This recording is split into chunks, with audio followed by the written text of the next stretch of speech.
कोशिश करूंगा कि छोटा करके उसको बताऊं, क्योंकि सर से हम लोगों का जुड़ाव बहुत पुराना है और बहुत संजय सर के आने के बाद तो ये और ज़्यादा प्रगाढ़ हो गया है और हर वर्ष शायद 3 से 4 कार्यक्रम तो हम लोगों के एक साथ होते ही हैं। और जिस तरह से इस वर्ष ये कार्यक्रम शुरू हुए हैं श्री अनाज के ऊपर, तो ये सानिध्य जो है बहुत ही आगे तक जाने वाला है। सर के बारे में मैं थोड़ा विवरण दे दूं। सर के जो इनका सीवी मेरे को प्राप्त हुआ है। सर राष्ट्रीय आयुर्वेद विद्यापीठ मिनिस्ट्री के चरक गुरु के रूप में अभी एक पद उनको प्राप्त हुआ है और इसके अलावा आप बहुत सारी सोसाइटीज के अध्यक्ष हैं, जिसमें Society of Immunology and Immunopathology, National Academy of Panchakarma and Research, Vishwa Ayurveda Mission, Atreya Institute of Research in yoga, Ayurveda and Naturopathy. आप गवर्नमेंट आयुर्वेदिक कॉलेज इंडिया में प्रिंसिपल और सुपरिटेंडेंट के पद पे कार्य कर चुके हैं। इसके अतिरिक्त आप PHU और कानपुर यूनिवर्सिटी में भी डिपार्टमेंट ऑफ आयुर्वेद में एज ए प्रोफेसर व डीन के पद पे रह चुके हैं। क्लिनिकल एक्सपीरियंस की बात करें तो सर का जो अनुभव है वो 42 वर्ष से ज्यादा है तथा टीचिंग और एडमिनिस्ट्रेटिव उसमें 34 व 20 साल का है। सर ने बहुत सारी किताबें, शोध पत्र और शोध छात्रों को PhD भी करवाई हुई है। आपको बहुत सारे अवार्डों से नवाजा गया है, जैसे all India doctor association of Indian science of medicine ने एक्सीलेंट अवार्ड प्रदान किया है। अवार्ड न्यूयॉर्क से प्राप्त हुआ है आपको। शिक्षा राज्य उत्तर प्रदेश से काव्य प्रतिष्ठा सम्मान, अखिल भारतीय हिंदी महासभा न्यू दिल्ली से प्रयाग गौरव सम्मान, और ये लिस्ट बहुत ही लंबी है तो मैं सर से क्षमा चाहूंगा कि पूरा मैं नहीं पढ़ रहा हूँ।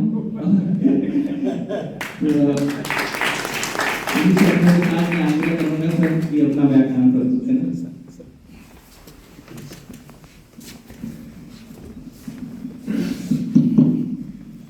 ओम श्री सीतानाथ समारंभां रामानंदादि मध्यमां अस्मदाचार्य पर्यंतां वंदे श्री गुरु परंपरां। आज के इस भव्य ज्ञान यज्ञ में आज इस कार्यक्रम की अध्यक्षता कर रहे संस्थान के ओजस्वी कर्मठ निदेशक डॉक्टर संजय सिंह जी, जो बहुमुखी प्रतिभा के धनी है। मैं आपको एक व्यक्ति नहीं, मैं एक संस्थान मानता हूँ कि आपका एक तरफ एक बहुत अच्छे रिसर्चर, एकेडमिशियन, एडमिनिस्ट्रेटिव होने के साथ साथ में आप एक कवि हृदय भी हैं और आपके शिशिर सोमवंशी वाले व्यक्तित्व को भी मैं नमन करता हूँ। और हमारे साथ हमारे गार्जियन जो प्रारंभ से ही हमारी देखरेख भी करते हैं और हमें गलत चीज़ों के लिए डांटते भी हैं और अच्छी चीज़ों के लिए बहुत अधिक प्रोत्साहन भी देते हैं। ऐसे मैं आपको महर्षि मानता हूँ प्रोफेसर SM सिंह साहब, जो कि पहला व्यक्ति ऐसे हैं जिन्होंने जो है उत्तर प्रदेश सरकार में पूरे प्रयास के साथ कोई कॉलेज पोस्ट ग्रेजुएट नहीं हो पाया और he is the person who is instrumental to establish a PG institute of homoeopathy under his supervision और he was the director of the institute. और चिकित्सा के क्षेत्र में आज होम्योपैथी में आप होम्योपैथी के पर्याय बन गए हैं, तो मैं आपकी क्षमता को नमन करता हूं, प्रणाम करता हूं। हमारे सहयोगी डॉक्टर अवनीश पांडे, जिन्होंने कोरोना कालखंड में जन जन तक हमारी आवाज को पहुंचाया। 400 से अधिक वेबिनार करके हम लोगों ने राष्ट्रीय और अंतर्राष्ट्रीय मंचों से सभी विद्वानों को जोड़ के, मैं सोचता हूँ संजय सिंह जी को, प्रोफेसर SM सिंह साहब को जोड़ करके, हर क्षेत्र के व्यक्ति को जोड़ के हम लोगों ने कोरोना कालखंड में काम किया। 37 से अधिक व्याख्यान हमारे जो है इंटरनेशनल मंच पर, जो बुद्धा इंटरनेशनल TV शिकागो से प्रसारित हुए, और उसका नतीजा ये है कि आज तमाम देशों के लोग आज भी हम लोगों से जुड़े हुए हैं जानकारी हासिल करने के लिए।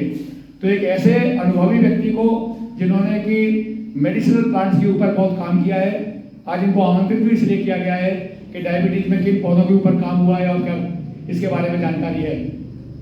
और हर कार्य में हमारे साथ संलग्न रहते हैं डॉक्टर अवनीश पांडे, युवा शक्ति के रूप में उभर रहे हैं। मैं आपको बहुत बहुत आशीर्वाद देता हूं इसी तरह आप जन सामान्य के लिए कार्य करते रहेंगे। डॉक्टर अनीता जी, डॉक्टर अनुभा जी, शुक्ला जी, यादव जी, ये सब लोग मिलकर के हम लोग काम करते हैं, हमारा परिवार है। मैं समझता हूँ कि ये परिवार संयुक्त होकर के हमारे यशस्वी प्रधानमंत्री महोदय का जो सपना है जन जन तक पहुंचाने के लिए हम उसमें लगे हुए हैं और पूरी सफलता प्राप्त करेंगे, इसी आशा के साथ हम बढ़ रहे हैं।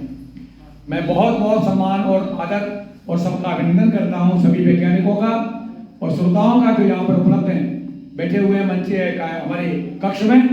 और ये कार्यक्रम विशेष रूप से आपकी योजना के तहत भारतीय चिकित्सा पद्धति में मधुमेह का उपचार विषय पर जो आयोजित किया गया है, तो इसमें सबसे महत्वपूर्ण कार्य है जागरूकता। ये बड़े आश्चर्य का विषय है। संजय जी ने बहुत अच्छी बात कही कि जहां पहले भूखमरी से होने वाली समस्याएं होती थी, आज आयुर्वेद में की भाषा में दो शब्द आते हैं, संतर्पणजन्य व्याधियां और अपतर्पणजन्य व्याधियां। संतर्पण का मतलब होता है ओवर न्यूट्रिशन, अपतर्पण माने होता है अंडर न्यूट्रिशन। तो अंडर न्यूट्रिशन से हट करके हम ओवर न्यूट्रिशन की व्याधियों के बारे में चर्चा कर रहे हैं। यही कारण है कि हमारे यशस्वी प्रधानमंत्री महोदय का जो सपना है, उन्होंने प्रयास किया कि मिलेट्स एक ऐसी चीज है जो कि इस समस्या का समाधान भी है और भुखमरी की समस्या से भी दूर कर सकते हैं, क्लाइमेट को भी प्रभावित कर सकते हैं। ये तीनों चारों चीजें, क्लाइमेट, कंज्यूमर और ये सारी कलेक्टिव रिस्पॉन्सिबिलिटी हमारी है कि इस क्षेत्र में हम काम करें। साथियों, बहुत महत्वपूर्ण बात आपके साथ साझा ये करूंगा कि डायबिटीज का इतिहास तो बहुत नया है। हमारे वेद जो है विश्व वाङ्मय के प्राचीनतम ग्रंथ हैं और आयुर्वेद अथर्ववेद का उपांग होने के नाते इसकी प्राचीनता स्वयं स्वीकार्य है। तो आपको आश्चर्य होगा कि ऋग्वेद में उल्लेख आता है मेहा नाम, इसके साथ पैपल्याद संहिता में लिखा है प्रमेहणस्य ताविद उभयोर मेहनस्य च। The description of diabetes is available in our Vedic literature. Thousands and thousands years ago, they were fully aware regarding the concept of diabetes. मित्रों, यही नहीं, इसके बारे में डॉक्टर संजय जी ने जो आपके सामने बात रखी कि हमारी जीवन तलब से हमारी शैली है वो आराम तलब हो गई है। चरक जैसा महर्षि 5000 वर्ष पूर्व कहता है, आस्या सुखम स्वप्न सुखम दधीनि ग्राम्यो दकानु प्रसाम पयांसी नवान्न पानम गुड़ व्यकृतम च प्रमेय हेतु कपकृत सर्वम। All the etiological factors described in Charak Samhita are still true on current scientific parameters. आस्या सुखम सेडेंटरी लाइफस्टाइल, एक आसन पर आराम तलबी से बैठे रहना। स्वप्न सुखम एक्सेसिव स्लीप, दिन में भी सोना रात में भी सोते रहना। दधीनी एक्सेसिव कंजम्पशन ऑफ कर्ड। ग्राम्यो दकानु प्रसाम प्यांसी, ग्राम में उदक माने जलीय पक्षियों का मांस रस, इसका अधिक सेवन करना। नवान्न पानम, नए अन्नपान, ग्राम ले चावल खरीदने जाते हैं, सब नया चावल है क्या, पुराना दीजिए, क्योंकि नए चावल का ग्लाइसेमिक इंडेक्स अधिक होता है, नए गेहूं का ग्लाइसेमिक इंडेक्स अधिक होता है। तो नवान्न पानम, नए अन्नपान का सेवन करना। गुड व्यकृतम है एक्सेसिव कंजम्पशन ऑफ स्वीट्स, प्रमेय हेतु कपकृत सर्वम। ये सारे कारण हैं और आपको एक बहुत ही वैदिक उपाख्यान बताना चाहता हूं कि ये सारे कारण कफवर्धक हैं। शरीर में जो 3 दोष हैं, वातपित्त कफ को बढ़ाने वाले हैं। और इसके बारे में एक पुरानी युक्ति है कि भगवान शंकर जो है देवादिदेव, उनको मधुमेह था।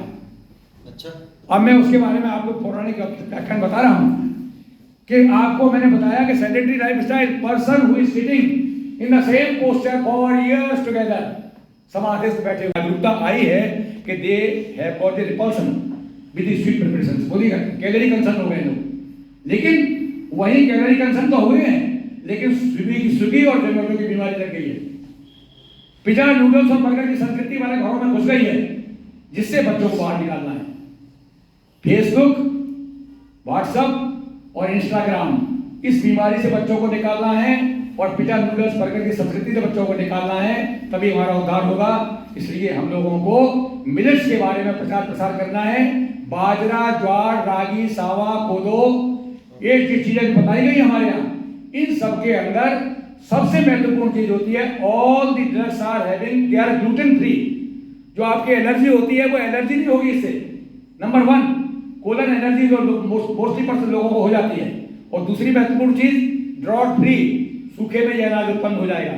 Minimum water is needed for the production, और कम से कम समय में 50 से 100 दिन में आपकी क्रॉप तैयार हो जाएगी। इसके बीज को पेस्टिसाइड वगैरह की जरूरत नहीं है। रक्षा ये इन्फेक्शन भी इनमें जो है सीड भी इसका खराब जल्दी नहीं होता। तो ये सारी चीजों को ध्यान में रखते हुए, और मिनिमम ग्लाइसेमिक इंडेक्स, 4 चपाती आप मिलेट्स की बनी हुई आटे की खाएंगे तो गेहूं की 2 चपाती से कम कैलोरी आपको मिलेगी। आपका इंडेक्स, ग्लाइसेमिक इंडेक्स उससे कम होगा। इसलिए अ diabetic can consume complete diet. ये नहीं कि साहब हम घर के बाहर 2 ही रोटी खा रहे हैं, आप 4 खाइए, एब्डोमेन फुल भी होना चाहिए, गैस नहीं बनना चाहिए, बाकी का इसका हम सेवन करें। तो मित्रों, दूसरी इंपॉर्टेंट चीज, now the attention of WHO diverts from the infectious diseases to life related diseases, जिसको हम कहते हैं NCDs, नॉन कम्युनिकेबल डिसीजेस। और these non communicable diseases are life style related diseases. और सबसे बड़ी बात, इन लाइफ स्टाइल रिलेटेड डिसीजेज के बारे में WHO क्या कहता है, मैं अपनी बात नहीं कह रहा हूं, WHO ने लिखा है कि more than 75% life style related diseases can be prevented. How they can be prevented? They can be prevented after following the ideal lifestyle. Now the question is, what is ideal lifestyle? Ayurvedic lifestyle or Indian lifestyle is supposed to be the basis for prevention of such type of disorders. आज की lifestyle Indian नहीं, जिसके बारे में संजय जी आपके सामने बता रहे थे कि बच्चा 8 किलोमीटर तक लंच का अपना खाना लेकर के, सवेरे का खाना खा करके 8 किलोमीटर दौड़ता हुआ स्कूल जाता था। किसान अपना हाथ पर छाप कहते थे हमारे यहाँ, 4 नहीं 10 रोटी बांध करके, अचार रखा हुआ है, 10 रोटी रखी हुई है, लेके जाता था खेत में, वो काम करता था और बड़े आराम से उसको खा करके शाम को लौट के आता था। कैसी डायबिटीज? तो लाइफ स्टाइल जो हमारी थी, प्रातः काल ब्राह्म मुहूर्त में उठना। इनमें से कितने बच्चे हैं आपके स्कॉलर्स बैठे हुए हैं, कितने बच्चे हैं जो सवेरे सूर्योदय देख पाते हैं? कभी कभी देख लेते हैं, बहुत अच्छी बात है, कुछ तो देख लेते हैं। सूर्योदय देखना हमारे भाग्य में नहीं है, हम 10 बजे के साथ। और ये सिद्ध हो चुका है, इसको नोबेल प्राइज मिला है कि रात के अंधेरे में सोने से नींद का सही प्रभाव आपको मिलेगा, रिलैक्सेशन मिलेगा। दिन में चाहे आप 6 घंटे सोते रहिए, उसका कोई लाभ नहीं है। तो हमको अपनी जीवन शैली बदलनी पड़ेगी, अपना आहार बदलना पड़ेगा, निद्रा नींद का पैटर्न बदलना पड़ेगा, और ब्रह्मचर्य नींद अपने लाइफ स्टाइल में रेगुलेशन लाना पड़ेगा, तभी हम अपने आप को सही कर पाएंगे। तो मित्रों, इन लाइफ स्टाइल रिलेटेड डिसीजेज का एक ही उपचार है कि आपकी जीवन शैली सही हो। ब्राह्म मुहूर्त में उठें, सवेरे उठ करके उषा पान करें, तांबे के पात्र में रखा हुआ जल पिए, व्यायाम करें, योगाभ्यास करें। ये सारी चीजें करना हमारे डायबिटीज के लिए एक बहुत बड़ा एक हमारे लिए शस्त्र है, इससे हम इससे बच सकते हैं। दूसरी इंपॉर्टेंट चीज मैं आपके सामने शेयर करूंगा कि डायबिटीज के बारे में जो धारणा पढ़े लिखे लोगों की है, हमारे पास जो पेशेंट्स आते हैं, आप कहें मैं फला यूनिवर्सिटी वाइस चांसलर हूँ, नहीं शुगर तो मेरी कंट्रोल है, मैं अपने ग्लूकोमीटर से देखता हूँ, बड़े स्टेटस सिंबल में बात करते हैं, ग्लूकोज देख लेता हूँ मैं, और वो कंट्रोल चल रहा है। प्रारंभ से ही मैं इस बात को करता था। When I was pursuing my MD in Banaras university, it was my perception that merely regulation of blood glucose level in the patient of diabetes is not the primary intention of treatment. Our object is, because diabetes itself is not a problem, the complications of diabetes are very hazardous. There is not a single part of the body right from brain to kidney which is not susceptible for the direct complications of diabetes sooner or later. और ये WHO कहता है, मैं अपनी बात नहीं कह रहा हूं, वो कहता है कि in spite of sufficient glucose control with insulin and other oral hypoglycemic drugs, its complications are inevitable. You cannot prevent them. Diabetic retinopathy, neuropathy, cardiopathy, myopathy, nephropathy, all the part of the body will be affected. आपकी आंखें में खराब रोशनी चली जाती है, blindness हो जाएगी, आपका क्रिएटिनिन बढ़ जाएगा, किडनी खराब हो जाएगी, न्यूरोपैथी हो जाएगी, डायबिटिक फूड अल्सर हो जाएगा, डायबिटिक कार्बंकल हो जाएगा, several problems are there.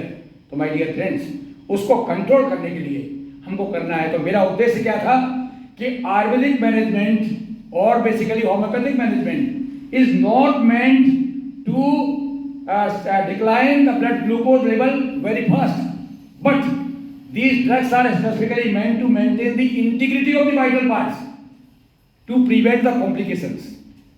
What type of the treatment we are prescribing? We are giving Basant Kusmakar Ras. It is supposed to be a wonderful remedy. It is proved that we can prevent irreversible diabetic retinopathy with the help of this Basant Kusmakar Ras. Scientific studies have been taken place in Bombay, All India Institute of Delhi and Bombay Medical College. And it was proved, it has already proved that after the use of the Basant Kusmakar Ras, we can definitely reverse the changes of the irreversible diabetic retinopathy. जो blind होने के कगार पर थे वो लोग बच गए, इससे ठीक हो गए. तो हमारा उद्देश्य क्या है कि हम आयुर्वेद औषधियों को we can use these drugs even in initial stage. Merely Ayurvedic medicaments are sufficient enough to control diabetes.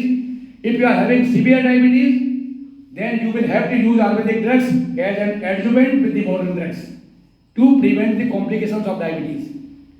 तो साथियों, ये बिल्कुल सिद्ध है. मित्रों, एक बात और आपके सामने कहना चाहूंगा कि डायबिटीज की 3 स्टेजेस होती हैं. पहली स्टेज होती है, उसे कहते हैं मेटाबॉलिक सिंड्रोम. मेटाबॉलिक सिंड्रोम का मतलब है आपने शुगर जांच कराया, आपका शुगर नॉर्मल है.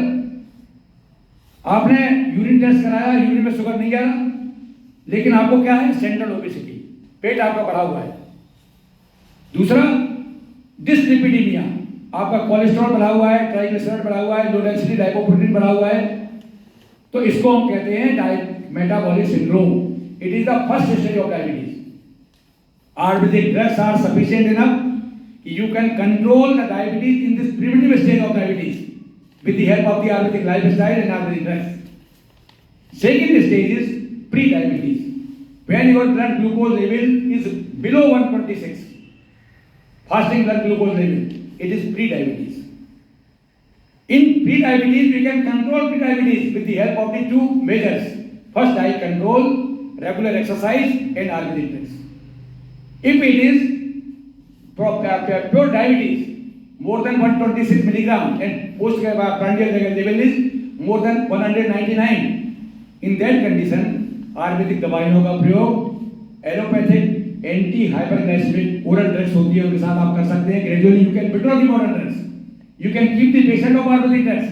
We have published more than 17 papers in different national and international journals on this particular thing. एक बात और आपको बताना चाहते हैं कि हमारी विलक्षणता एक और है कि रोगी क्या कहता है, डायबिटीज शुरू नहीं हुआ, वो क्या कहता है, हमारे यहाँ कहा है कि दंतादीनाम बलाढ्यत्वम प्रागरूपम पाणिपादेयो दाहस चिक्कणतादेहे तृण स्वादा सेंध जायते और मूत्रे विधावंति पिपीलकाश्च. रोगी आगे शिकायत करता है कि साहब हम पेशाब करने जाते हैं, चींटियां लग जाती हैं. I have collected the data of 300 patients who were suffering from this problem. कह रहे हैं कि 300 पेशेंट को मैंने देखा, उनके जो है मूत्र में चींटियां लग रही हैं. और जब जांच कराया तो बेनेडिक्ट सॉल्यूशन और फेलिक सॉल्यूशन फेल हो गए. उन्हें कह दिया शुगर है ही नहीं. उन पेशेंट्स की मैंने स्टडी किया, उनको वॉच किया और पता लगा कि 6 महीने से लेके 1.5 साल के इंटरवल में 85% पेशेंट डायबिटिक हो गए. इसका मतलब that was the first and foremost predominant symptom of diabetes, or we can control the diabetes at that particular juncture very easily. तो आपकी जो मॉडर्न सिम्टम्स हैं कि सब पेशाब में शुगर जाने लगे, तभी आपको पता चलेगा क्या महर्षियों की परिकल्पना थी.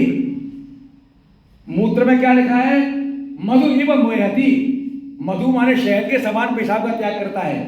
माधुर्याच तनोरता, hyperglycaemia, excessive sugar in the blood. सोचिए उन महर्षियों का जिस समय कोई आपकी अल्ट्रासोनोग्राफी नहीं थी, सीटी स्कैन नहीं थी, लेबोरेटरी पैरामीटर्स नहीं थे. क्या था उनके पास? Their laboratory was not between the 4 walls of the particular lab. Entire nature was their laboratory, and their divine sight by their instruments. That's why whatever they have written is true on the current scientific parameters. ये ज्ञान हमारा है. तो साथियों, मैं कहना आपको यही चाहूंगा कि आज के परिदृश्य में हमको आहार का संतुलन, आहार विहार का 3 मिनट और है मेरे पास, नहीं आराम से, तो हमको आहार का संतुलन विशेष रूप से करना चाहिए, क्योंकि आहार ही सबसे महत्वपूर्ण है. आहार संभवो वस्तु रोगश्च आहार संभव. ये शरीर भी जो है आहार से बना है और रोग भी आहार से उत्पन्न होते हैं. इसलिए हिताहित विशेषाश्चर्य, you have to consume the food according to the good and bad. आपको सोच के खाना है। और इसके संबंध में हमारे महर्षियों ने 3 चीजें कही। हित भुक, वही खाइए जो आपके लिए लाभकारी है। और लाभकारी क्या है? आप देखते हैं अपने मन में, लाभकारी का मतलब स्वादकारी नहीं है, लाभकारी है। अच्छा, आपको क्या लगता है? सही खाना खाने के लिए बच्चों को दीजिए, बच्चे नहीं खाएंगे। कल में बहुत अच्छा लगा कि एयरपोर्ट अथॉरिटी ऑफ इंडिया के डायरेक्टर ने कहा कि मेरी पत्नी छुप करके बच्चों को जो है मिला के मिलेट्स को खिलाती थी, क्योंकि वो बाजरा की बात कर दो वाले खाएंगे नहीं काली रोटी, तो मिला करके गेहूं में खिलाना। तो ये हितकारी क्या है, इसका हमको प्रयोग करना चाहिए। और हर व्यक्ति का हित अलग होता है, कोई चीज किसी को सूट करती है, किसी को सूट नहीं करती। तो things which are suitable to your constitution, इनका हमें प्रयोग करना है। दूसरा, काल भोजन, समय से भोजन करें। एक हमने सज्जन से पूछा कहाँ पढ़ते हो, बोला IIT बॉम्बे में। तो सर गैस की प्रॉब्लम रहती है, IBS number of the students में मिल रहा है, irritable bowel syndrome, irritable bowel disease. खाना खाया, पोस्टपोर्टम कॉल, तुरंत खाना खाने के बाद मोशन की इच्छा हो गई, स्ट्रेस से रिलेटेड है। हमने कहा डिनर कब करते हो? बोला सवेरे का तो कहिए, लंच क्या करते हैं, ब्रेकफास्ट क्या करते हैं, डिनर के बारे में कोई पक्का नहीं। क्यों? कभी रात को 1 बजे, कभी रात को 2 बजे। बोला कैंटीन खुली रहती है कि कैंटीन ओवरनाइट हमारी खुली रहती है, वहाँ जाते हैं 2 बजे खाना खाते हैं। तो दिस इज द पोजीशन। काल भोजन, समय से आप भोजन नहीं करेंगे तो लाभकारी नहीं होगा। अक्ष पुक्ष भवा रोगा प्रतिष्ठाया बनज्वरा पंचेतु पंचरात्रि रोगा न सदरंगना। आपको जानकारी है कि आपको भोजन करना है कि नहीं करना। कभी कभी आपकी इच्छा होती है कि पेट सही नहीं है, खाने की इच्छा नहीं है, लेकिन श्रीमती जी बहुत प्यार दिखा देती हैं, वो कहेंगे अरे 2 रोटी खा लो, कोई अंतर नहीं पड़ता, अभी निकल रहे हो, कब तक लौटोगे। ऐसी स्थिति में भोजन कभी नहीं करना चाहिए। Animals are better than us. कुत्ते को अगर प्रॉब्लम होगी तो वो खाना नहीं खाएगा, चाहे उसको मलाई डाल दीजिए आप, वो किसी घास को सूख करके जब तक वॉमिटिंग नहीं कर देगा तब तक वो अपने आप को स्वस्थ नहीं महसूस करेगा, वो नहीं खाएगा। तो हमको अपने पेट के बारे में जानकारी होना चाहिए कि हमें कब खाना है, क्या खाना है। दूसरी बात, ऋतु भूख, ऋतु के अनुकूल भोजन करें। भगवान पर भी भोग लगाते हैं तो क्या कहते हैं कि भगवान को ऋतु फल चढ़ाइए। कोल्ड स्टोरेज में रखा हुआ तरबूज पर चढ़ाइए। यहाँ पर जो इस समय अमरूद मिल रहा है तो that is better than other things. ऋतु में उत्पन्न होने वाला फल खाइए, ऋतु भोजन करिए। और साथ साथ में हमको देश काल के अनुसार भोजन करना चाहिए। You are living in North India और you are consuming the South Indian diet, that is not useful to you. हमको जो है पिज्जा, नूडल्स, बर्गर और चाइनीज की जो संस्कृति है, एक दिन तो आप खा सकते हैं, कभी कभी आप स्वाद बदल सकते हैं, लेकिन रेगुलरली आपके लिए हानिकारक होगा। तो आहार के संबंध में हमको ध्यान रखना है। और अग्नि के सापेक्ष आहार, उस अग्नि की बात मैं कर रहा हूं जिसके लिए आचार्य कहते हैं कि शांते अग्नौ प्रियते युक्ते चिरम जीवन का नामया रोगी शांत व्यक्तम मूलम तस्मात् अग्नि रुच्यते। ये अग्नि आपकी अगर शांत होगी तो आप खत्म हो गए, बढ़ जाते हैं। लोग कहते हैं शरीर ठंडा हो गया। युक्ते चिरम जीवन का नामया, if it is bunked properly you will live long life without any disease. If it is delayed you will be suffering from numerous disorders. ये चरक कहता है। यही नहीं, भगवान कृष्ण ने स्वयं अपने श्रीमुख से श्रीमद् भगवद गीता में कहा, जब अर्जुन ने पूछा कि हे प्रभु आप बता रहे हैं कि वृक्षों में आपकी पीपल का पेड़ है, ऋतुओं में बसंत ऋतु है, हे प्रभु शरीर में आप क्या हैं? तो भगवान स्वयं अपने श्रीमुख से कहते हैं अहम वैश्वानरो भूत्वा प्राणिनाम देहमाश्रिता प्राणापान समायुक्ता पचाम्यन्नम चतुर्विधम। हे अर्जुन, मैं मनुष्य के शरीर में जाकर अग्नि के रूप में हूँ, अग्नि के रूप में हूँ, जो कि चारों प्रकार के भोजन को पचाती है। तो मित्रों, अग्नि के सापेक्ष भोजन करना चाहिए। और सारी वो चीजें जिनका कि ग्लाइसेमिक इंडेक्स बढ़ा हुआ है, चावल और गेहूं, गेहूं is more dangerous than wheat, rice. तो आपको उस कंसंट्रेशन से बचने के लिए ज्वार, बाजरा, रागी, सावा, कोदों को अपने भोजन में सम्मिलित करें। और मधुमेह रहित जीवन शैली के लिए ये आहार आपके लिए अमृत पद कार्य करेगा। इसको हम सम्मिलित करें अपने भोजन में। रेगुलर एक्सरसाइज करें। अंत में हमारे आचार्य ने डायबिटीज के बारे में कहा, सूक्ष्म रूप में हमको बता दीजिए हम क्या करें। तो उन्होंने जब कहा तो इस चीज को जब हम पढ़ते थे तो बड़ा उपहास करते थे जब विद्यार्थी थे कि जो व्यक्ति नंगे पैर भिक्षा मांगता हुआ 100 योजन जो है चल लेता है, उसका डायबिटीज क्योर हो जाता है। बताइए, अच्छे खासे आदमी को भिखारी बना दे रहे हैं। बाद में जब मैंने विचार किया, कितनी बड़ी बात आपके सामने कह दी गई। जो आदमी नंगे पैर, you have to leave the sedentary life style, number 1। Number 2, भिक्षा मांगता हुआ, भिक्षा में क्या मिलेगा? रूखा सूखा, लो कैलोरी डाइट, 100 योजन चलता है। 100 योजन मीन्स 1 योजन 4 कोस, 4 कोस माने 1200 किलोमीटर आपका हो गया 100 योजन। 1200 किलोमीटर का टारगेट मोटे आप बना लीजिए तो मिनिमम 7 से 10 किलोमीटर पर डे चलेंगे। दूसरा, भिक्षा मांगता हुआ, द मोमेंट आपने भिक्षा पात हाथ में ले लिया, it means you have cut down your ego. अहंकार शून्य। Stress is more dangerous. एक पीस मिठाई का खाना उतना नुकसानदायक नहीं है जितना एक पीस मिठाई का खाने के बाद सोचना है। तो साथियों, स्ट्रेस को कट डाउन करिए, कट डाउन योर ईगो। अनुवाद जी, आप प्रसन्न रहिए, खाइए, खाने के बाद में उसको कंपनसेट कर दीजिए आगे की डाइट में, कोई नुकसानदायक चीज नहीं है। तो हमको जो है इसका विशेष ध्यान रखना है कि अहंकार शून्य, अपना ईगो से फुर्सत पाइए। बहुत से लोग ईगो में जीते रहते हैं, डायबिटीज बढ़ती जाती है, क्योंकि ये प्रूफ है कि ग्लूकागॉन आपकी अल्फा सेल से निकलता है और बीटा सेल से इंसुलिन निकलता है। तो आपकी स्ट्रेस से सीधा ग्लूकागॉन बढ़ता है और इंसुलिन कम होता है।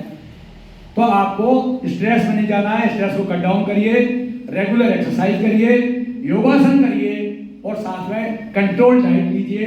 इससे बढ़िया उत्तम कोई उपाय नहीं है मधुमेह से मुक्त होने का। और डाइट में विशेष रूप से मैंने आपको कहा कि आपको जो डाइट लेना है उसमें सब्जियों में मेथी की सब्जी जब तक मिलती है पत्ते वाली, उसका आप सेवन करें। आपको सहजन की फली मिलती है, जब तक मिला सहजन की फली का आप भरपूर सेवन करें।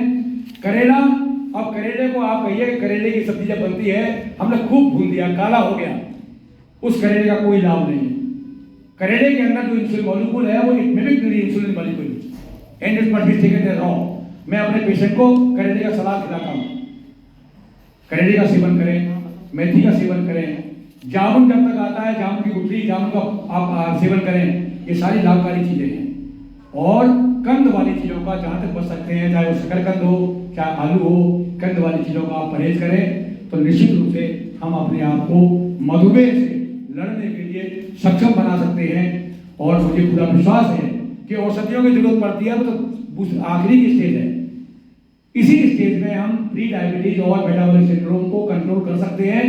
इन्हीं शब्दों के साथ मैं आज के आयोजकों को विशेष रूप से हमारे निदेशक महोदय डॉक्टर संजय जी को, अनीता जी को, यादव जी को, शुक्ला जी को और अग्रवाल जी को बहुत बहुत साधुवाद देता हूँ, धन्यवाद देता हूँ कि आपने एक सामान्य व्यक्ति को आप लोगों के बीच में अपने विचार रखने का अवसर दिया। बहुत बहुत धन्यवाद। जय आयुर्वेद, जय धर्म।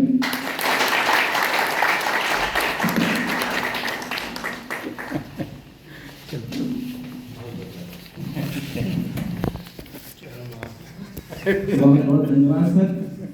और आखिरी में जो आपने कहा कि एक सामान्य व्यक्ति को, तो आपके परम ज्ञान को देखते हुए आप सामान्य नहीं हैं, आप एक विलक्षण और जितनी